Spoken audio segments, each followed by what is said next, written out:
इस पुट का प्रीमियम है 282.75 आपकी स्क्रीन पर इस वक्त है।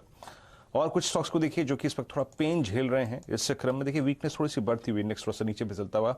भारत फॉर्ज बहुत वीक स्ट्रक्चर और कोलैप्स होता हुआ 706 पर।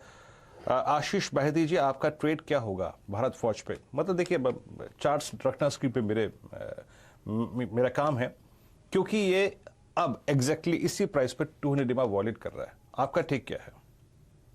जी वीरू जी, चार्ट में तो काफ़ी वीकनेस दिख रही है और पिछले 3 दिनों से कंटिन्यूसली स्टॉक स्लाइड ही होते जा रहा है। और अपने 20 डेमा के ऊपर जो एक सरपास करने की कोशिश की थी उसे भी ये निगेट कर दिया है। और 200 डेमा के बाद ब्रीच करने के बाद जो इसका नेक्स्ट सपोर्ट लेवल दिख रहा है वो 685 तक के लेवल्स, इसमें इंट्राडे लेवल या नेक्स्ट मंडे तक देखने मिल सकते हैं अगर सेलिंग कंटिन्यू रही तो यहाँ से शॉर्टिंग बनाई जा सकती है। जो एसएल मेंटेन करना है वो है 720 का, और जो टारगेट्स है वो है 680 तक के लेवल्स के लिए इसमें शॉर्टिंग की सलाह है।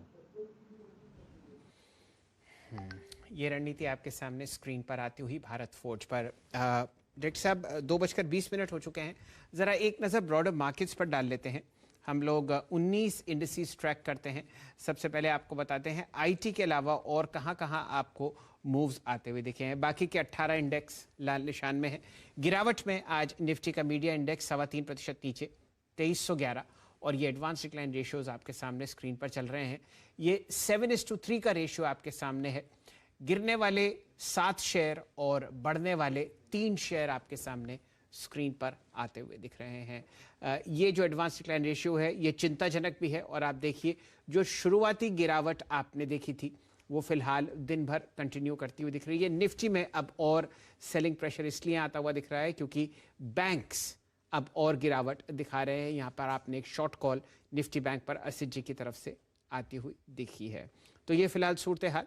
और एडवांस डिक्लाइन रेशियोज कई ऐसे इंडिसीज हैं जहां पर एडवांसेस बिल्कुल जीरो हैं। इसमें Nifty bank, Nifty financial services, Nifty auto 15 के 15 शेयर लाल निशान में, निफ्टी एफएमसीजी 2% का कट। यहाँ पर सुबह जयपुरिया साहब हमारे साथ जुड़े हुए थे, बहुत ही जाने माने बाजार के विशेषज्ञ हैं।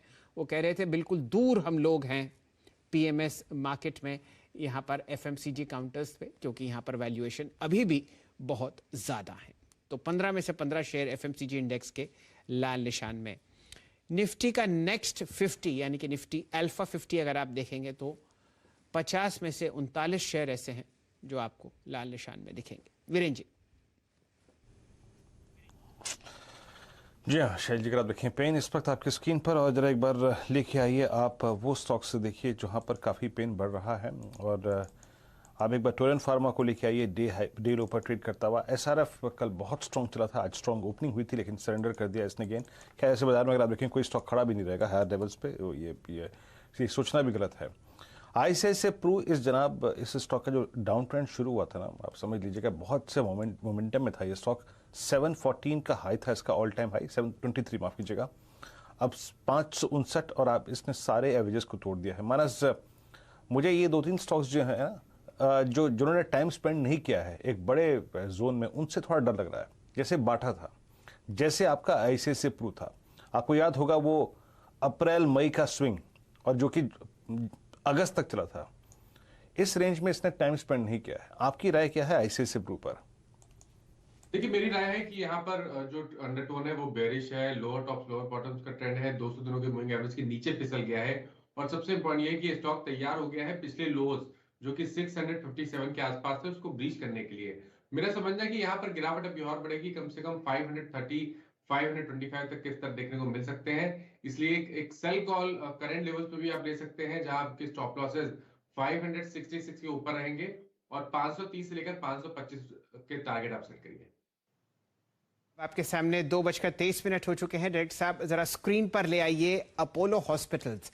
ये अगला ब्रेकडाउन स्टॉक है जो आपके सामने आता हुआ दिखेगा, 4908। और यहाँ पर आपके सामने ये जो प्राइस अब आता हुआ दिख रहा है ये तोड़ चुका है नवंबर 15 के अपने लेवल्स। तो महीने भर के लो पर और 6% के करेक्शन के साथ अपोलो हॉस्पिटल्स आपको ट्रैक करता हुआ दिख रहा है 4951 पर। अब आपके सामने प्रस्तुत करते हैं निफ्टी का हीट मैप। डायरेक्टर साहब दिखाइए, ये आपके सामने जो मंजर है, ऊपरी सतह में 4 आईटी स्टॉक्स हैं जो आपको मदद करते हुए दिख रहे हैं। यहाँ पर इन्फोसिस पर चर्चा हुई। विप्रो आप सेंसेक्स में जुड़ते हुए देखेंगे, इस वजह से यहाँ पर एक तो आईटी का टेलविंड और नतीजों से पहले और सेंसेक्स के एडिशन पर ये 2.25% ऊपर। एचसीएल टेक पर गाबा साहब ने और राजेश सतपुते साहब ने आपको लॉन्ग कॉल दी। चार्ट चेक हम लोग टीसीएस का भी कराएंगे और बाकी आप देख ही रहे हैं कि यहाँ पर काफ़ी भयंकर गिरावट। इंडसइंड बैंक में बिल्कुल ब्रेकडाउन आता हुआ, काउंटर अब आपको 900 के नीचे ट्रेड करता हुआ दिखेगा। यूके में जहां पर बहुत ओमाइक्रॉन केसेस चल रहे हैं, टाटा मोटर्स वहां से संबंध रखता है और उस वजह से 4% का कट वहां पर आता हुआ। बैंक्स की स्थिति नाजुक, 18 के आसपास कोटक, एक्सिस बैंक में 2.25-3% का कट आपके सामने। आईसीआईसीआई और एक्सिस एसबीआई भी फिलहाल लाल निशान में चलते हुए दिख रहे हैं। मेरे ख्याल से अब 17,000 रिस्क पर आपको आता हुआ दिखेगा। आपके सामने ऑलमोस्ट 2.5 बज चुके हैं। एक राउंड ऑफ तेजी आपने देखी 17,090 तक और वो अब बिकवाली में इंट्राडे रूप पर तब्दील होती हुई दिख रही है। वीरेन जी। जी हाँ शैल जी, और एक बात जिसको लेकर थोड़ा सा हम परेशान थे, दुविधा में थे सुबह कि वो क्या आएगा। खैर आना उसका तय था, लेकिन बहुत जल्दी bank Nifty is now heading towards it's 200 exponential moving average. याद रखिएगा इसका 29 नवंबर का जो इंट्राडे लो था वो एग्जैक्टली 200 एक्सपोनेंशियल मूविंग एवरेज था। और अब एसबीआई, अब आईसीआईसीआई बैंक की अगर आप देखें प्रेशर में ये जाता हुआ 35,723 के स्तर पे इसका जो 200 डे